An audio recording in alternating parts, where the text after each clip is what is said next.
I'm Cornell Clayton. I'm the director of the Foley Institute here at WSU, and on behalf of the Institute, I want to welcome you out to our penultimate event.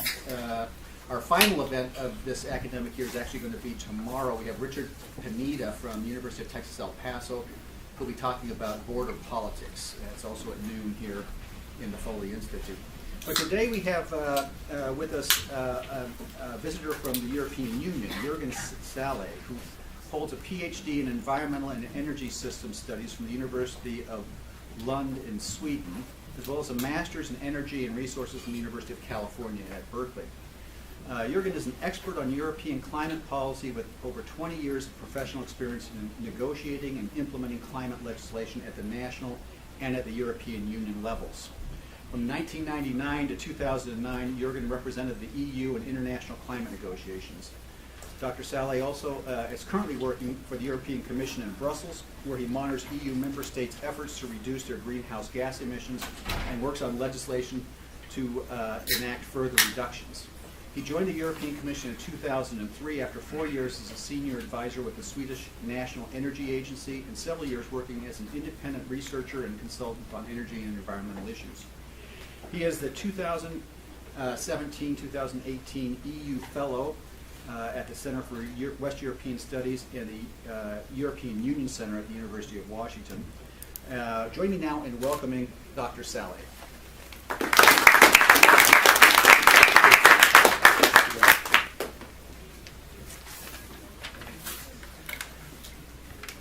Well, thank you very much for the kind introduction, and good early afternoon, everyone. I'm very happy to be here. It's the first time I'm in Eastern Washington, and I had a very nice drive here yesterday. Just for comparison, the country I work in and live now is Belgium in Europe, and I think Belgium is about 1/6 of the size of the state of Washington. Imagine, and they have 11 million inhabitants, so it's a crowded place like Europe.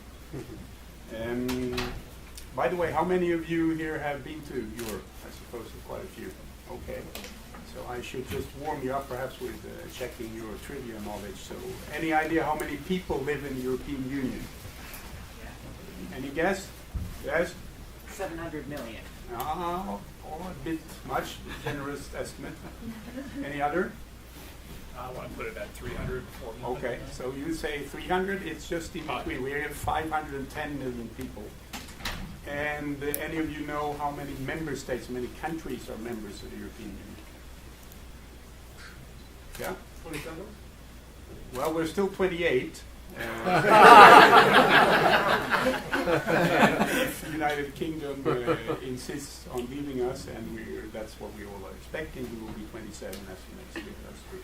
So that's, and we have 24 official languages. That's another interesting aspect for a country where you have one official language. There are a lot of languages spoken in the United States, of course, but in the European Union, 24 languages have official status. That means that all our legislation is translated and written into those 24 languages so they can be valid in their own countries. So a different place, not too far away,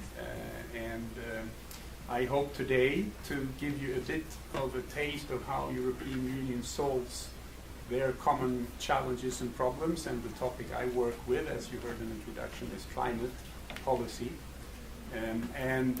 So I think even if you're not interested, say, in environmental and climate policy as your main topic for coming here today, I think it's a very good case study, a very interesting, very illustrating case study of politics in the European Union, how we go about to solve it, and that's what I'm going to tell you about today.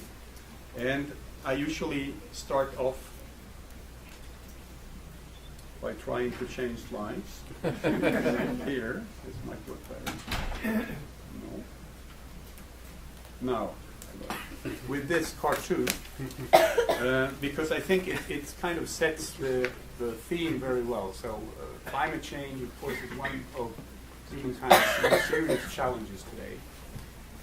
So that's the bad news. I think the good news is that luckily we are equipped with a bit bigger brains than the dinosaurs, so we have better opportunities, we will argue, at least in the European Union, to try to solve these problems. And so my story today is basically how we are going about to solve climate policy in the European Union. Yes, a question about it. I just wanted to let you know that Mr. Larson that did that is a WSU grad. What? Ah, Yeah. nice. You know that?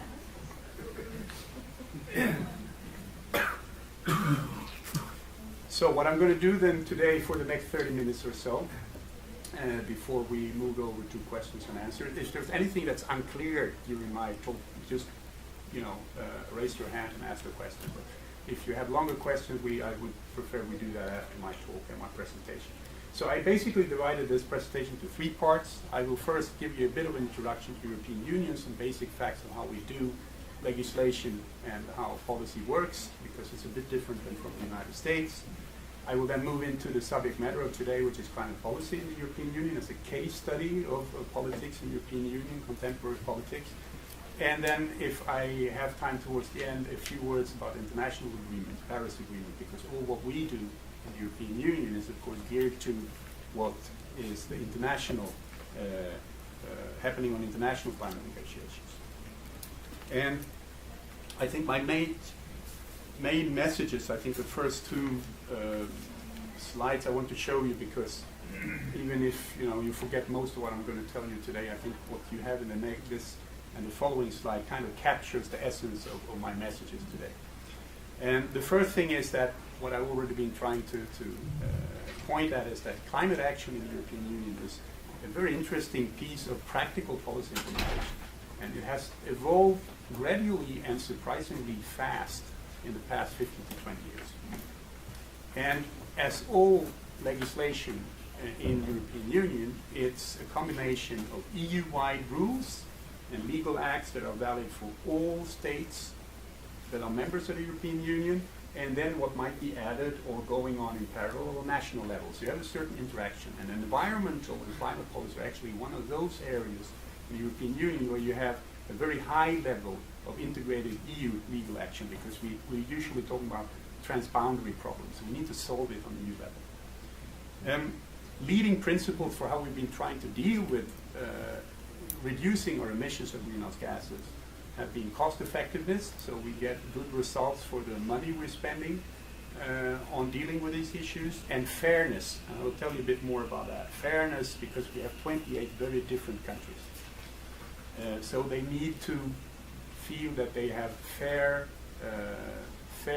obligations inside the European Union to be supportive of whatever you decide, because we do it in co-decision, all member states together. Good news from the European Union is that we've managed since the 90s to decouple economic growth from emissions of greenhouse gases. And that is the message we want to show also internationally, that as an industrialized country you can do that, actually you can do both.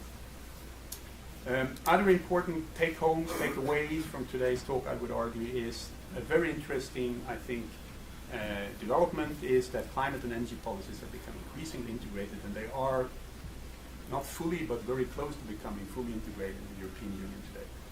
And we can also see how climate action efforts to reduce emissions, mitigation, and also adapt to climate change is being increasingly integrated into other sectoral areas such as agriculture, transportation, which are main emission sources, of course, and not only energy. Renewable energy sources and energy efficiency are key parts of our policy in the European Union to deliver emission reductions. That's nothing unique for Europe. You will see that in many other parts of the world, including the United States. What is then my final points, and it links to the international negotiations, is that EU climate action follows a very strong tradition of multilateralism. That goes without saying, because we're a union of 28 countries. We need to work together. We solve things multilaterally, but we also go for it internationally. And we are very supportive of the United Nations work on climate change, because we see that as the only really workable form or format today, because you really need to have all countries, growing countries that are growing in terms of emissions, to have them on board. Otherwise we won't solve this truly global problem. And from an EU perspective, our share of total emissions are actually decreasing. We're below 10% of total emissions globally today. So we will usually argue that the international negotiations are very important, and we see ourselves as a key player, and many member states do too, such as France, Germany, United Kingdom. And this kind of explains the consistent support and interaction with the international climate negotiations from the side of the European Union in the past 15, 20 years. So basically a summary of what I'd like to share with you today. Let me now move into a bit about the European Union. So I suppose most of you are familiar with the European Union, that is an internal market, and as I explained earlier, we have multi-level governance. By that I mean you have both EU level governance, you have member state level, and you might, depending on the state of the country, some countries are federal countries, others are more centralized. You might have lower levels inside nations, such as in Germany, for example. And since we are an internal market, we have freedom of movement, that's very important, of goods, of labor, of services, of capital. So you really have a common market for 500 million people. And because of that, of course, when you do legislation or new regulations, you need to make sure that you have the same rules for everyone, and you really need to apply it on EU level because you have an EU market. Any economic actor can be active across the European Union. So the EU legislation has to be valid in all member states. And as I said, climate legislation is actually one of those areas where we have a very high share that has been decided and agreed on EU level, and then member states follow with implementation. Now a bit about how we go about making decisions. So I work for the European Commission. We are the executive branch of the European Union, so we're similar to a national or a federal government. A bit different compared to some other countries is that we have the right to propose legislation. So usually when a new piece of legislation is, before it's adopted, it's presented and drafted by the European Commission, and then it goes to what we call the co-legislators, the two bodies that decide on any new initiatives. They are, on the one hand, the representatives of all the member states in the European Council, and on the other hand, you have the European Parliament with about 750 directly elected delegates. So in our case, for example, the 2 years just before I arrived at the University of Washington in September last year, I had spent, together with my colleagues in Commission, drafting and preparing legislation for our next targets for emission reductions by 2030, which we then presented in 2016 in the summer, and then negotiations started between the Council and the European Parliament. And what then happens is that the European Commission has prepared, then we step back, and then we participate in the negotiations as a facilitator, because we have the technical and usually the legal knowledge, because we've been preparing the initiative. And then the member states look at the proposal and try to agree on a common position among 28 countries. So they send, high-level officials, and then finally the ministers in the end, and then eventually they agree, okay, we think we will support this proposal with the following changes. This is then the position of the European Council. And the European Parliament, in the meantime, in parallel, does a similar exercise. They look at the proposal from the Commission, they might add, do some amendments, and agree on a position. Then these two bodies sit down and negotiate.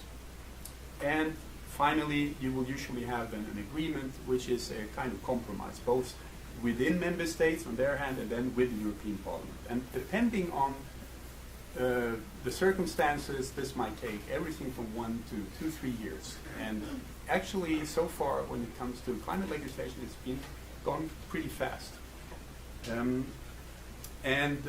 What we then continue to do in the Commission where I work is then we are responsible, of course, then to monitor that member states and other subjects under EU legislation are following their obligations. We're monitoring and checking compliance with existing legislation, apart from then preparing new initiatives if needed. The last point here I really would like to highlight, because I think this is not so known even within the European Union as it should be. We spend a lot of time on public and stakeholder consultation before we prepare an initiative. So usually you will have at some point that the ministers or the heads of state of government meet, they have regular meetings, and they conclude that we should really have an initiative, we need a decision, we need to move forward on this and that point. And then they can ask the Commission, request that the European Commission prepares new initiative legislation. And I will show you later on how it works in climate as one example. But when we start, before we start preparing, we have a lot of consultations public, so anyone during a 12 weeks time span can file their comments, a legal subject, a private person, even countries do that.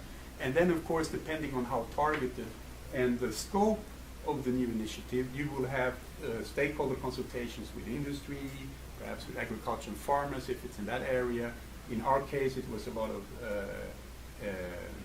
governments, of course, because they were the main responsibility, the bodies who had the main responsibility for cutting their emissions. So if you do this well, of course you have a good feeling from our side what is, so to say, politically possible, not only what's being requested, but what kind of solutions might work, might fly. And that is a very important preparatory stage of doing any kind of initiatives. You do that right, you already will save a lot of work and negotiations afterwards. And this mandatory public and stakeholder consultations is a very important part of preparing new initiatives in the European Union, also for transparency reasons, so everyone can see who is interested and take part in it. Now, a general challenge we have, of course, in the European Union when we try to do any kind of policy is the sheer diversity of our member states. In 2004 and a few years after that, we grew from 15 to 28 countries in a very short period. And that was quite an amazing expansion of the European Union, which went, I must say, quite successfully. And I think that is should not be forgotten in the past 10, 15 years that the European Union has become much larger. But because of that, we now have more countries, we have more languages, we have very big differences in economic strength. I think the poorest countries in the European Union have a GDP per capita which are perhaps 5 or 6 times lower than the richest ones. So you need them to try to find solutions that are acceptable and achievable for all these countries, despite their very different economic conditions. And if you go then into energy and climate policy, then you will have to deal with their energy structure, what kind of energy economy do they have, what kind of different emission sources dominate, and that will differ very much across countries. Just an example, if you take power production, you have a country like Poland, which is still almost completely dependent on coal. And then you have some countries in Northern Europe, like Sweden, which are basically fossil-free for the power production. And yet we have managed to introduce emissions trading and other legislative acts to cut emissions that were accepted by all these countries. So that is a challenge in itself. Okay, so let's move into climate policy in the European Union. Now I'll focus a bit more on what we've been doing and what our targets are. Now, if you look at this graph, I think this summarizes very well basically what we have achieved so far in the European Union and what our challenges are. So, if you look at this line here, you can see the graph shows that emissions have fallen steadily since 1990, especially in the past 10 years. And the good news is that we have set ourselves a target for 2020. You see the red dot or the red triangle symbol over the year 2020. That is equivalent to a 20% reduction of greenhouse gas emissions across the European Union compared to 1990. And we're already well below that. In 2016, we were 23%, I think, below that 1990 level. So that's good. And you can see that the projected emission, you see the dotted line that continues in green there on that graph. Basically, we are fine until about 25. And then we have a gap down to our next target that has also been agreed on highest political level and where we have legislation agreed now, and that is a 40% emission reduction compared to 1990 of total emissions by 2030. That is the European Union's contribution to the Paris Agreement, our international contribution that we now have set down in EU law. And you can see, especially for the last 5 years in that period after 25, we have a gap. And all that legislation that we passed recently, that I'm going to tell you about, that is there to close that gap. So, pretty good achievement so far, but we need to do more, and it will be increasingly challenging the closer we get to 2030. Therefore, it's very important that member states, industry, put their actions in place in time. So we will have this graph going down steeper, in a steeper fashion compared to what is projected today. And that's another very important aspect of EU climate legislation, is this long-term issues. We look long-term, we try to get agreements early. We now have agreements for 2030, so industries, governments, other actors know what are the targets and can start to prepare accordingly. I told you about this decoupling. This is what this graph shows. That's another thing we like to show internationally. Look, the European Union has actually increased their GDP by 50% compared to 1990 and by 2015. And at the same time, we cut our emissions. So you can do this. The challenge is, of course, that we need to continue to do this, and we need to do it even more in the future. But I think this is an aggregate of EU total, and you will see differences between member states, but most member states are on this track. Some countries are even more, have an even wider gap, a wider decoupling, if you like. So May I that's, ask? yeah. What does GHG intensity mean? Greenhouse gas intensity. Well, that's just, thank you, that's the green graph there. That's just the emissions per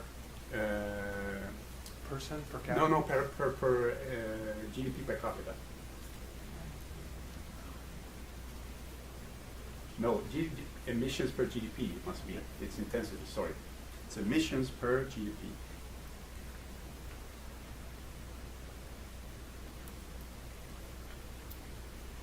Now, let me say a few words about climate policy in the European Union and why it is so special. Well, the first thing is that it's driven by science. That's not unique. You will find a lot of policy areas where scientific results lead to new initiatives, for example, in health. That's one area. Here we have a very strong interaction with the Intergovernmental Panel for Climate Change, where you have regular updates every five years or so of the latest science on climate change, global warming, which feeds directly into the international negotiations. So that means that we have a policy area that is regularly updated with new data, new findings, and we need to adapt our legislation to that, and that's what we've been doing regularly. And the latest one is now what we have for 2030. So that's one factor. You have this very strong connection to science. The second thing is also obvious. It's a global and transboundary problem. We used to deal with transboundary problems in the European Union, of course. We're a small, crowded place, as I said. We have a lot of transboundary air pollution, water pollution, and a long tradition of doing environmental policy on EU level. But climate change, global warming, is a global problem. So we need to have an even wider scope in our efforts, a global scope. So that means that whatever we do is then linked to the third point here, the international negotiations. So what we do in the European Union is both influenced by international agreements such as the Paris Agreement, and we have been trying actively to influence the international agenda. So this interaction also gives a certain dynamic to climate policy, at least how it has been played out in the European Union. A few more points I'd like to highlight here in this slide is that climate policy is actually, or the need to combat or deal with, try to abate global warming is laid down in our EU treaty, which is comparable to the Constitution of the United States or Constitution of any country, since 2007. So we have a very strong legal foundation, a strong legal basis for what we do. And the other 2 points here, I also want to stress. I already told you that we can see in the past 10 years especially an increased mainstreaming of climate and energy. And I think that is a very important explanation in itself why we've been successful politically, because we had these energy elements of energy security, more efficient energy use, less polluting energy use, as a very strong driver in, together with the effort and need to cut emissions. And as I said, a unique, well, unique is perhaps too strong a word, but a very peculiar situation of climate policy that we've been fine-tuning and revising it. We've been trying out new instruments like emissions trading, and we've been changing it and trying to improve it over the years. So we actively revisiting all the time. So it's very much a continuous work and improvement in this area because things have developed very fast. And this you can see on the next slide. This is a kind of a summary record of main events in the past 20 years. I will not go through that in detail, but I would like to pick up on perhaps 3 trends that I think you can discern from this list. The first one is the increased intensity and frequency of new initiatives. As we go into the latest 10 years or so, you can see a host of initiatives. The first big bang for us in legislation was the emissions trading system in 2005. And then from 2009 and onwards, we have had a lot of initiatives, new legislations to reduce emissions and promote clean energy. So it's just the pace has increased. And the awareness on the level of the highest level of decision makers has also increased profoundly in the past 10 years or so, and the support from the highest level. So that's number 1. Number 2, I would say, is again my mantra almost, energy and climate is becoming increasingly integrated. And this you can see here too, Climate and Energy Package 2009. European Council agrees on the Climate and Energy Framework in 2014. That's the latest initiative I was speaking about for 2030 legislation. And we have also intensified energy cooperation across the European Union. And the third point that is perhaps not so evident here when I look at it again is the long-term effort. So we already been starting preparing discussion documents for later initiatives. How are we going to cut emissions in the very long term, beyond 2030, by the mid-century, by 2050? And these discussions are much tougher and harder because there we talk about really deep emission reductions in the order of magnitude of 80% compared to 1990. And then we are discussing completely different challenges than we will have until 2030. And 2020 we are already well on our way to achieve. So this long-term perspective is becoming increasingly part of discussions in the European Union. Let me now tell you a few words about our climate targets and objectives that are the overarching goals of our climate policy. Then we have lots of different kinds of legislation covering different sectors, different regulations for cars, for appliances, etc. That I won't go into here. But the overreaching target that have been agreed for 2020, which is already enacted and in place, and we've been doing, putting in place actions to reach these targets for many years now, are the 2020 targets, which means a 20% reduction of greenhouse gases by 2020, a 20% share of renewable energy sources in our energy mix, and so an increase to this across the EU as a whole, and a 20% improvement in energy efficiency. So you can imagine when this was presented in 2008 by the Commission, that those who crafted the press releases, they were very happy because we had 20 by 2020. So very nice. And so far so good. So basically we're on track on all these areas, with some member states having more of a challenge than others, but the overall EU targets are being close to be delivered. And then a couple of years later, in 2014, our heads of state and government agreed to go ahead, and they were already thinking about the Paris Agreement and what the European Union's contribution should be, and it was agreed that it would be a 40% emission reduction, and this again has been decided and agreed in legislation now. And in parallel, we have also agreed to continue with the same kind of efforts to improve the share, increase the share of renewable energy sources, And now the legal decision makers, the co-legislators, haven't yet made up their mind. Member states are less ambitious than the parliamentarians. And our guess is that we will land around 30% target for renewable energy source 2030. And we have a similar discussion between the European Parliament and the member states in Council on what our energy efficiency target should be. But the interesting thing is that we have this model that we do emission reduction at the same time we promote clean energy and energy efficiency, and that has stayed. So the main architecture is there, that hasn't been changed.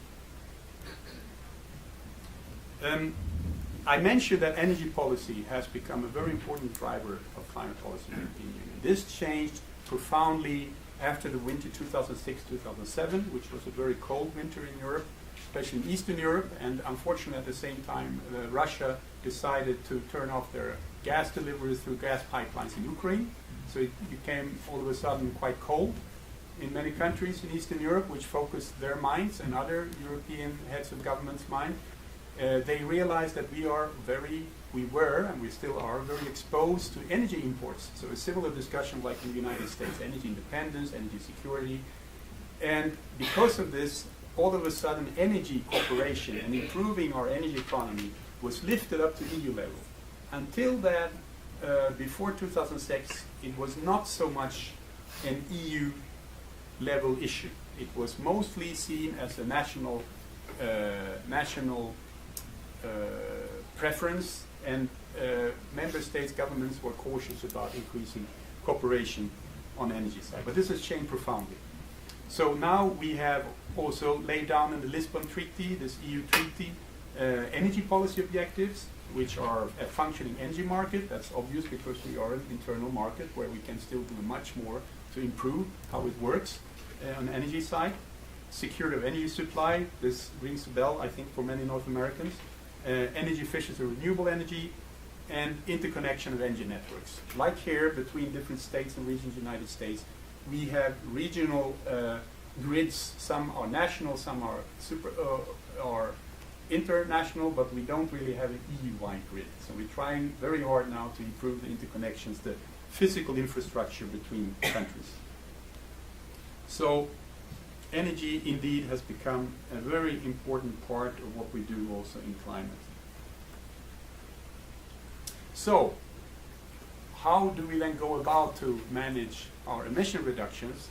We have a lot of different tools that are in our toolbox, but the two main pieces of legislation and instruments that we are using are emissions trading, which was introduced in 2005. And here there is an irony, if you like, because we didn't have any emissions trading in the European Union before 2005. And all of a sudden we introduced it for 28 countries, 11,000 installations covering 45% of total emissions. We went from nowhere to something completely new. And the idea, if you like, or at least the part of the world where it had been tried out was the United States. Because you had here regional trading for a limited number of installations of sulfur dioxide, for example. It had been tried out here. And the United States were very active in promoting emission trading as an international instrument when the first Kyoto Protocol was negotiated in the late 90s. But it was in Europe that it was implemented in the end. So that's very, very important, and you will hear that in many contexts when the EU do presentations, that the emissions trading is our main instruments, and that we are happy to see that it's being also introduced in many other parts of the world, now in China, for example. So that's one piece that covers industry, but then you have all the other sectors like transportation, agriculture, emissions from waste, emissions from smaller industries that don't go under cap and trade emission trading system. For them, we have a completely different model. There we did it very simple. We simply said that every country, of the 28 member states will get their own targets. And depending on their GDP per capita, these targets will be different. And then it's up to them to cut their emissions, reduce or limit their emissions by 2020 by that amount. And we call this effort sharing because that's truly a way where you share the reduction effort among member states, and not according to an equal flat rate, but rather according to the specific national circumstance. You can imagine the negotiations behind that. And the end result looks like this. On your far right-hand side, you will see the contribution together of a net emission reduction from all member states. And on the left-hand side, you will see the richest countries at that time per capita GDP were highest in countries like Luxembourg, Ireland, and Denmark, so they got the toughest targets. And in the poorer countries like Bulgaria, Romania, they could actually increase their emissions by 2020. But remember, when this was crafted in 2007, this was before the recession hit. So even those increases were seen as a limit on their expected projected emissions. So everybody had to do an effort, but you can see that the effort was higher in the richer countries, and the argument was A, they have more technology, they can afford this better than the poorer countries, and of course we need to have fairness in the system. If we have countries that are 5-6 times poorer than the richer ones, we need to give them a fair chance to develop their economies. That was a very strong argument for these new poorer member states. And this model of sharing the efforts across nations in the European Union is something that we have kept for 2030. Now it looks more ambitious. Now everyone has to do net reduction. But the interesting thing is that we kept this model, so apparently member states thought it works well for 2020. Let's continue it for 2030. And this, again, illustrates the way we've been trying to do things. So we have basically sat down, we have negotiated, we have tried to differentiate the efforts among countries depending on their economic strength and their national circumstances like energy mix. And we found a solution that works. And it has been supported then to continue for the next 10 years or so. Okay, I'm about to wrap up actually my presentation, but I want to tell you a few words before I close about the international outlook and the Paris Agreement. So 2.5 years ago, almost December in 2015 in Paris, you see a lot of happy persons, happy faces. Finally, we managed to get a truly global agreement with basically all UN nations supporting. And by now, as you can see here on the top point, almost all countries are ratified. It's already entered into force within 1 year after its agreement, which is quite amazing. And there is one country so far that has declared that it intends to withdraw from the Paris Agreement. I will not give you brownie points if you guess that country. But I know we have noted that actually if this is confirmed and this country decides to withdraw, they will have to do that in November 2020. So maybe your former administration played a role in setting that condition in the Paris Agreement. I don't know, but that's the story, how it goes. But the important message here is really don't get too stuck on the details here. But what you now have is a much looser and kind of potluck approach compared to the Kyoto Protocol, which was targets for a much more limited number of countries. Now you have truly all countries aboard. They will pledge. So you have a voluntary approach. The EU has pledged 40% emission reductions. And these pledges look very different. And the idea is, of course, that now the international community will regularly meet and review these pledges and step up. And NGOs and scientists and others will say that the pledges so far are woefully inadequate to stabilize global warming at the 2-degree warming compared to pre-industrial levels, but it is a start. We have a procedure, we have a process, and we didn't really have that before.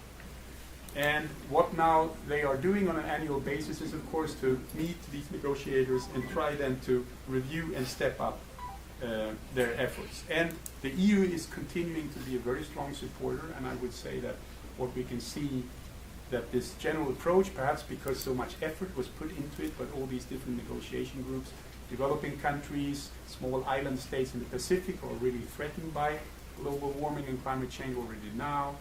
Richer countries, China, United States, etc. Because of that reason, this is what we have, and there is a strong commitment to continue to work for it.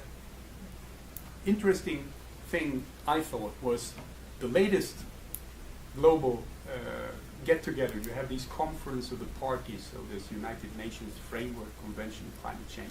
They meet every year for 2 weeks, Paris 2015. Last year, 2017, they met in Bonn, in Germany. And the interesting thing was that the American delegation that was there, or the Americans who visited, was one of the biggest groups of Americans ever. But the interesting thing was that you had a very small or relatively small delegation from the US government, but you had a lot of participants from cities, from states, from businesses, who came there and pledged that they would try to continue on local and state level. That's one of the reasons why I'm here, to study what's happening actually in Northwest in this area. And you will, I think, an important trend in international negotiations. I did a lot of negotiations internationally, basically 1990 to 2007, and then since then I've been involved mostly in EU internal legislation and working with our member states. But what you can see now is that you have, of course, these official government-appointed negotiators who go there and negotiate, but you will have an equal amount, if not bigger amount, of people from all kinds of different organizations. Businesses, NGOs, indigenous people groups, cities, regions, who meet and have their parallel meetings and sessions and presentations outside. So this bottom-up pressure is increasing. And so it's not only a top-down international agreement, but you will have these people reviewing what you're doing. So not only governments reviewing each other, but you have a constant and increasing pressure from groups outside. And I think that's a very interesting and important step in international negotiation. And we have the same trend in the European Union. Last point I would make perhaps about what I think is important, what we do and how we do it, is the way we have reporting obligations for member states and installations under the emissions trading system. They have to report every year their emissions, and these emissions are verified independently. And then the emissions results are published, so you will have a regular update on how well we're doing, how well some countries are doing, how bad some others are perhaps. You have this certain peer pressure, transparency, and regular feedback to governments of what you're doing. So this reporting, and that you have good quality emission figures that are verified, so they're credible, this is a very important part of what we're doing in the EU, and this is something we want to support also internationally to help this review and pledge process in the future. So, a final reflection. I think no comments from my side on this. I like this. In reality, even if everybody on paper could agree that all these things are, so what's the fuss? But of course, in international negotiations with 197 parties, or 28 European member states trying to agree, you have so many issues on the table. And only when everything is agreed, the final deal is agreeable. And you can imagine there is a lot of work to do. But at least people are working in that direction. So I think I'll finish there. If any of you really want to dig deeper into this, I would recommend this book you have here on EU policy. It's available on the link. You can just, you just type in EU climate policy explained, and you will get a direct hit, and you can download it for free. And it's not a very big book. It's been written by the people who are involved directly in formulating and negotiating climate legislation across energy and climate areas in the past 10 years. So it's a good read, and I think it's an interesting way of explaining policy making in the European Union. I'll stop there. Thank you very much for your attention, and I'm happy to take any questions. Okay, so we have about 10 or 15 minutes for questions. Maybe I'll get us started. So this is much more rational than the policymaking process in the U.S. So, but I'm curious whether or not you use cap and trade, which used to be quite big in the U.S. Now, especially here in the Northwest, the idea of carbon taxes has become much more fashionable. Have you experimented with carbon taxes? Have you thought about them or rejected them for some reason? Or? Several countries in the European Union have carbon taxes. Some already introduced in the early 90s, like Sweden, Norway, and they are quite high. I'm guessing now, but I think my guess is not too far off reality. They are in those Nordic countries. They're in the order of magnitude of let me see now, so I tell you the right, like $60 probably. So they're quite high. But then you have these new EU instruments like EU emissions tradings. You will have certain exceptions, so you don't have the tax end. But tax exists. On EU level, it was not possible. I would argue that one of the reasons why we have emissions trading is that EU carbon tax was not possible because that's not the competence of the European Union. We don't have competence to tax, and many member states think that. It's a principle. Some member states would agree, but we still have a group of countries who are principally against this. And interestingly, included in that group were countries who were traditionally very active on environment and climate policy, like the United Kingdom and the Nordic countries. So that was a no-go. So that's one of the reasons why we went into emissions trading. And then it's a very interesting story that you can read in this book, how we managed to do this, and all the teething problems we had with emissions trading, and all the hard negotiations we had in the past 2 years, how to continue it. Basically, the trade-off of making it stricter, but still have industry on. So, and it's a very interesting procedure in itself. But it's there to stay. And carbon tax is not on what we do have is these revenues from emissions trading, but they are going back to member states themselves. So it's not doled out by the EU central. First you, and then you. On one of the past slides, I think, correct me if I'm wrong, I think I saw one of the graphs, a decrease in greenhouse gas intensity while I believe economic growth increased. Yeah, GDP increased. I was just wondering how you went about this, because this is really impressive, like the fact that the emissions are reducing while the GDP is increasing. Yeah, that's a good question. What we have looked at is and tried to identify what factors were behind, especially for the years 2008, 2012, when we had a serious recession in the European Union. That, by the way, makes it even more amazing that we managed to get this package through in 2009, by the way. One reason was the recession, but much smaller than many thought. It was perhaps in the order of magnitude of 30% or something. The two main explanations why we cut emissions so successfully in that period is a shift to mostly natural gas and renewables from fossil fuels. So that's very important. And the other main reason is that you would have an improved efficiency across different sectors. So simply all kind of manufacturing or even in transport and other sectors simply became more effective in the sense how much energy they used and how much emissions they emitted compared to their output.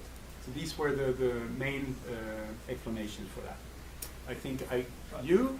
Sure it wasn't. Oh, you, and then you. Okay, and then later there. Yes? How do nations know how much greenhouse gases they have emitted, and how are those levels verified internationally? Well, internationally, we have all the industrialized countries that are part of the UNFCCC.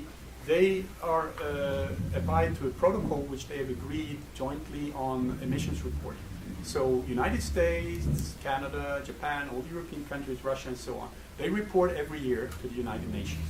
And you have commonly agreed, I mean, it's basically based on fuel consumption, activity data, and how you do that, how you calculate what emission factors, that's laid down very deep. And it's internationally agreed on expert level. So that's not a problem.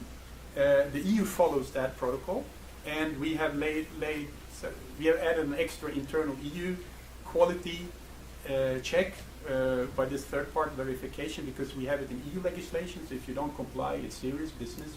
Ultimately you could go to court, the European Court of Justice, and you could pay fines and so on. Internationally, you have also verification of these inventories. So you have groups of experts from other countries who come and check. But the experience is that what has evolved in the past 10 years, or even more, is this has been going on since 2000s or something, I think, so probably a good 15 years, is that you simply have a good peer review system. So the quality of the system and the trust in the different experts participating has increased. So that is good. The challenge now, as I think I mentioned, is to try to expand this to a host of countries internationally who don't have these systems in place. Most countries have a statistical system, but they don't necessarily have a system for collecting greenhouse gases. And some countries where you have a lot of forestry or rainforest, and you need to deal with afforestation and deforestation, these kind of things, that puts an extra. But there are methods for that too that are nationally agreed. Yeah.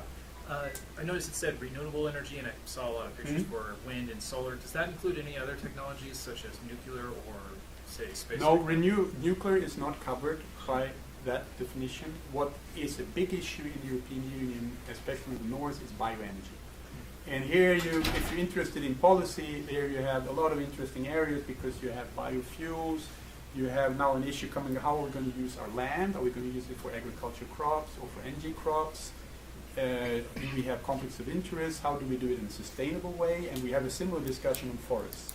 But the big qualitative change for the next 10 years is that we have added legislation that covers all our land use and forest system. So member states have agreed that there will be no net emissions from those systems by 2030. And this gives a completely new, so we have a complete coverage of all emission sources now, not only industry, transport, agriculture, but also forest. And now, next in line, I think there were you, yes? I'm wondering, what is the EU's view and/or policy on nuclear energy? Well, the EU as a whole and my commission are very careful in not having a very strong policy. We have some obligations under EU treaties for nuclear safety. We have inspections across installations, European Union. But national energy policy, what nations, what member states choose, nuclear, fossil, whatever. Now, on fossil they have reductions, of course, but it's basically traditional and still is a national prerogative. It's up to member states to decide. So we are very careful with this commission, which I represent, not to have any strong stake. If you look at nuclear power in Europe, the picture is very mixed. You have very few new reactors. There is one being built in Finland that's heavily delayed. I think Slovakia, Czech Republic being discussing, Hungary, but many countries are phasing out who are strong on nuclear power, such as Germany and Sweden. So it's not. I think if you ask people, most of them would say we don't see that as part of the solution. Not in terms of expanding, which for countries like Germany gives them an even bigger challenge. So there are a host of issues related to that. Yes? In the Pacific Northwest, we have a lot of hydropower, which our country does not consider renewable, even though it is. What's your opinion on that? Well, my opinion, it's renewable. That's according to energy statistics. So maybe you could talk to our governor about that. Yes. Okay, if I get occasion, I might do that. Otherwise, what strikes me is that I'm from Sweden originally myself, and countries like Sweden, Finland, Norway are very similar to this state. They have a lot of hydropower. Norway is hydropower only, which I think is almost unique in the world. Sweden has a very peculiar situation because they have half nuclear, half hydro for their electricity system, and they're now trying then to for the nuclear they're phasing out to replace that with renewable energy, and that's quite a challenge. So they have no fossil fuel for the energy sectors to use to reduce emissions, if I express it that way. Finland is a bit of different, but they also have nuclear and hydro, of course that puts the on short term. These countries look good, but on long term, if they want to do really deep emission cuts, they can't take anything more out of the power sector, so to say.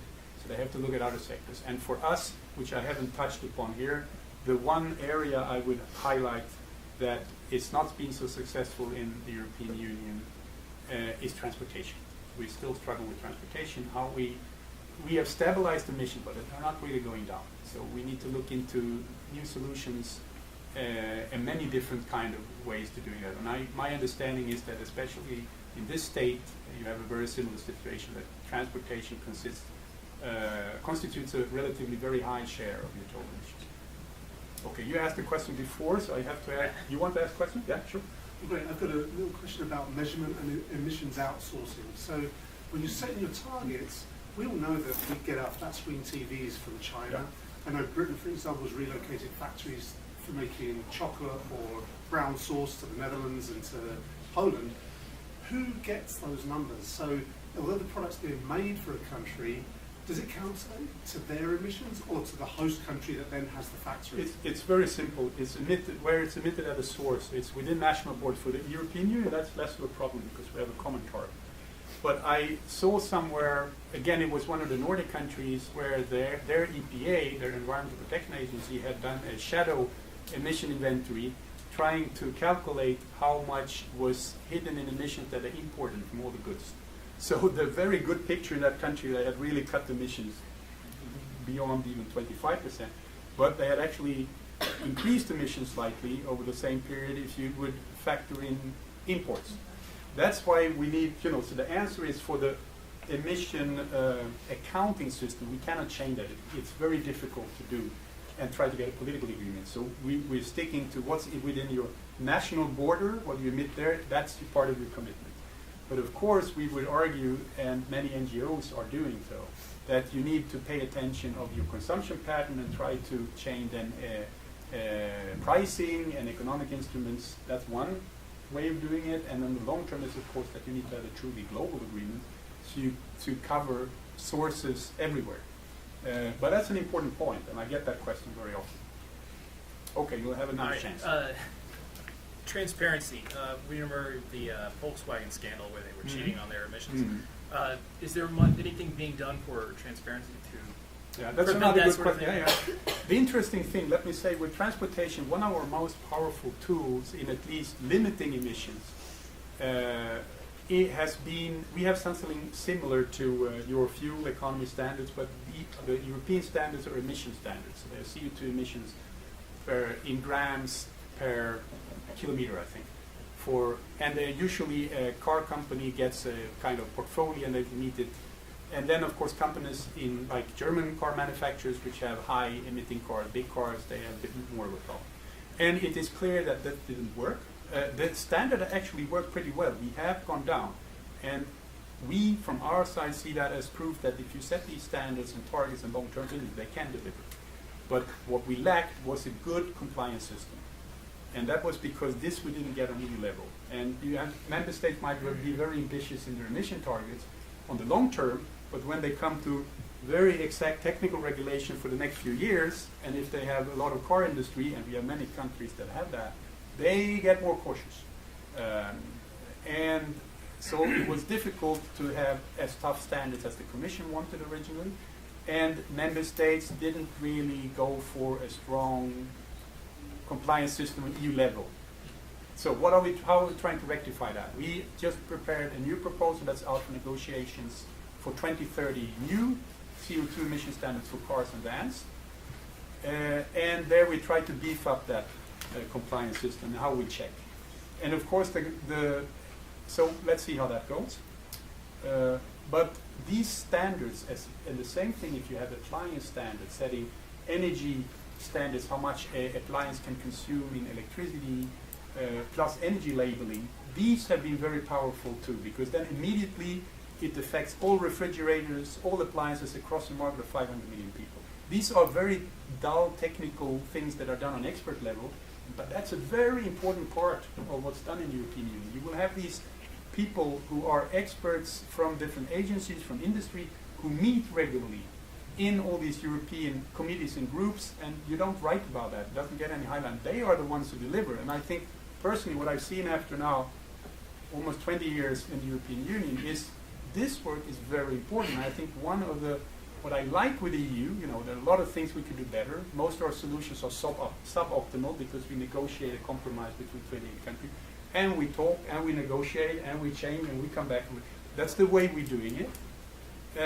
But what is very good is that this way of solving issues and discussing them on all levels is that you get a lot of contacts, even if you work as a grey official somewhere in the country with your colleagues across the EU. And that builds contacts, it builds peer review possibilities, and it builds a kind of trust in a way. And I think that part of how we work in the European Union is very good, and I don't think we have another choice, because honestly, if you look at European history, if you take the really long-term perspective, what we do before the European Union? We mostly fought wars with each other. And we had two horrible wars in the 20th century, and finally somehow the coin dropped down that we can't do it this way. So that's my EU philosophical message for you, if you like, is that talk, don't make war. And we finally learned we have a lot of issues that are challenging us, and which I haven't touched upon now. But I think this is an interesting area where we really try to find common solutions, and we'll be quite successful. And that's probably a great place to stop. Before I ask you in joining me and thanking our guests, let me remind you we have our final event tomorrow with Richard Pineda. We'll be talking about border politics. Join me now in thanking Jürgen Salay for a very interesting conversation.